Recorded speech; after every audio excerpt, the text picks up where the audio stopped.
Good news, if you've had power woes, there'll be no electricity hike over and above what was agreed by NERSA last year. The energy regulator says an adjustment, according to the regulatory clearing account, will only be implemented next year.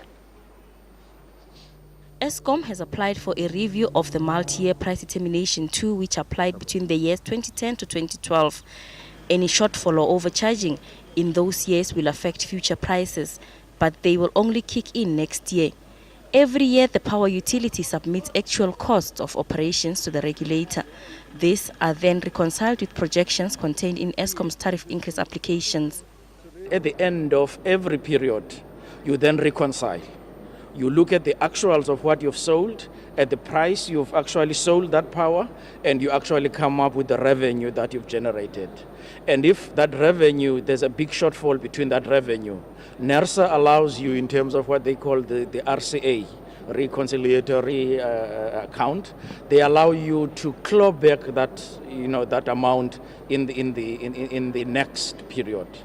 NERSA expects to announce at the end of this month whether an additional increase will be granted for next year and by how much. The energy regulator has already made a decision that for the financial year 2014-15 there will be no price increases. The adjustment because of the regulatory clearing account will only be implemented in the year 2015-16. The latest multi-year price determination kicked in last year. It expires in March 2018. Eskom had requested an annual tariff increase of 16%. NERSA granted half of that, leaving Eskom with a shortfall of 225 billion rand. Gloria Stefako, SABC News, Johannesburg.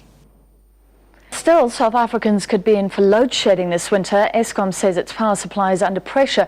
Providing electricity, especially during peak periods, remains a challenge for the utility. A winter's tale with no happy ending. Power cuts and blackouts are in the script. The system is very tight. Until at least 2 units of the new bill come online, the system will remain tight. So we're very, very dependent and working very hard to make sure that 2 units of Medupi come on stream, which will give us some relief. The Medupi power station has been beset by strikes. The 105 billion rand coal-fired station was due to go online last year. A series of strikes by its casual labour force delayed it. Once fully online, it will generate 4,800 megawatts of power.